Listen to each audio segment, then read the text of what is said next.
Hello, my name is Glenn Dyer, and you are watching a Dyer-Situation. Today I'm seeing Despicable Me 3.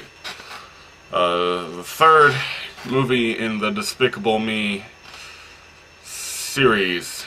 I was going to say trilogy, but they're probably going to make more. So I didn't review Despicable Me 1 and 2, I don't think I was around there. I did review the Minions movie, which was substandard, but, you know, passable. Then there's, but let's go back to the other ones, because technically that was a spin-off. Despicable Me 1 was a fun movie. It was a fun kids movie, you know, had a lot of heart. I enjoyed the characters. I enjoyed the story, you know. Not something I'd write home about, but, you know, it's a decent film. It was a decent film. Good starting off point. Second movie, that was kind of the disappointing one. I mean, they still kind of kept the same characters. They tried to keep the same dynamic as before, but they dumbed it down a lot, and the movie wasn't exactly smart to begin with. That movie was pretty much expressly made for children, which is fine, you know. These are kids' movies, technically.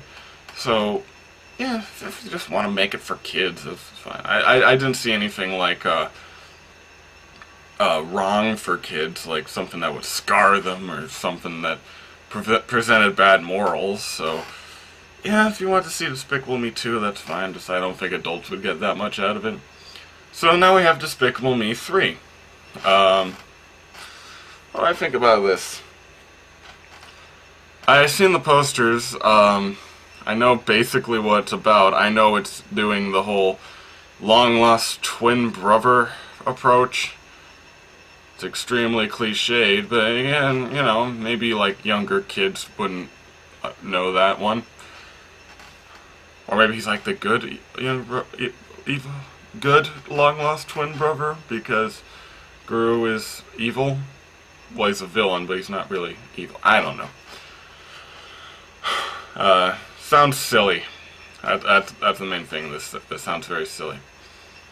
The only other thing I know is one of my friends shared the trailer and was like, what's his name?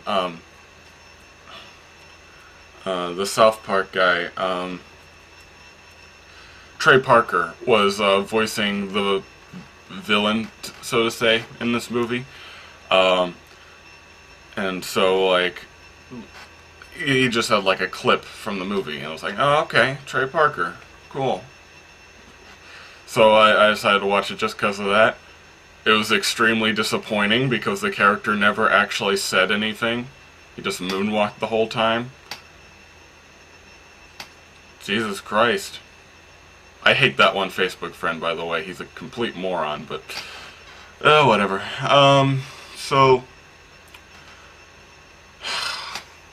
yeah, that's the thing. I'm assuming they're just gonna keep going in that direction. Just keep it just for kids, because it seems to work for them. I don't think it's going to be as bad as The Secret Life of Pets, like just as lazy and anything like that. Nor do I think it's going to kind of have the unconventional charm of Sing. You know, I'm thinking this is just going to be like, yeah, that was okay. I wouldn't watch it, but you know, maybe I'd have my kids watch it. That's my assumption here. So let's see it.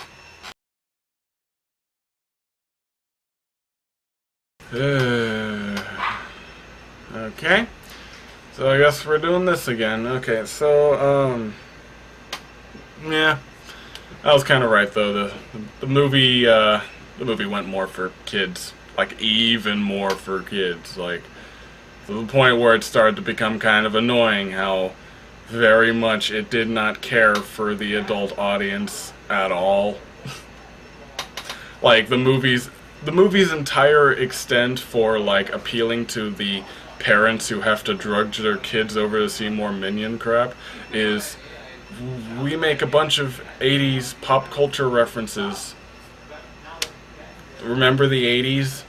you were alive back then, so it's fun for you. That's it. The rest of the movie, it's just like this goofy thing of like many different intersecting plot lines that some of them end quite abruptly. Like there was this one plot line where I forget her name, like the eldest daughter of Gru, like she gets like accidentally engaged to this little kid in a cheese eating contest. It's fucking stupid.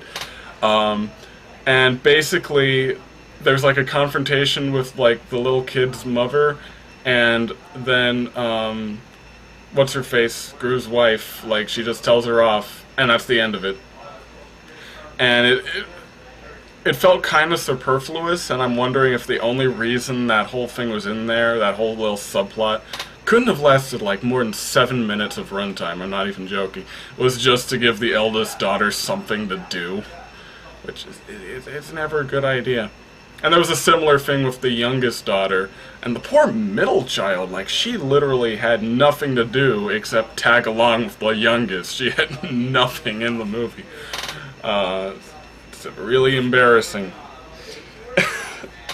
It's just kind of, like, strange to me, though, because the whole movie was, like, introducing a new character, which is his twin brother, Drew, right? But I'm like, I don't know, if you can't even, like, give sufficient time or to like the characters you already have, what are you doing introducing more? I mean, I give the exception to Ice Age just because I find the whole concept ridiculous, the fact that they keep adding 5 new characters every movie. Oh Jesus, because of that one I just honestly want to see where they go with that. But you know, yeah, Illumination, I'm not giving you the same treatment, I'm sorry. You need to flesh out your characters a little more. Why am I holding Illumination to a higher standard than Blue Sky Studios? Well, whatever. Point is, movie's stupid, incredibly immature, of course. You won't believe this. The very first fart joke happens in the opening title sequence. I'm not even joking, the movie doesn't even start and the first fart joke happens. So yeah, that's basically the movie. It's really childish. Kids will like it, I'm sure. It's basically cotton candy. It has no substance to it. Plot makes no sense, but who the fuck cares? Adults won't get much out of it unless you happen to be a huge Minions fan, I guess. Although even that, like, their subplot is just like really superfluous. Is kind of whatever. Yeah, that's basically it. I don't recommend it. Honestly. I don't think there's any other kids' movies in theaters right now, but I don't know. How would I make a recommendation for something else?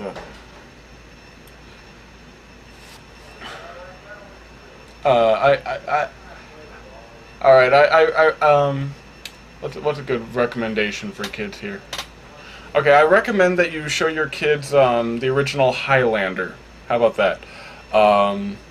It's really great. It's this movie where Scottish people cut off each other's heads. And, you know, it's really fun. Your kids will enjoy it. There you go. Some of you might be appalled and you'll say, like, well, that's not for kids, that's horribly violent. And I say, well, it might be horribly violent, but it's not horribly stupid and degrading. You know, if you're gonna go for, if you're gonna demean your kids that much, you may as well demean them in a pretty fun way. That's all I'm saying. Anyway, until next time, I'm Glenn Dyer, and you have been watching a Dyer Situation.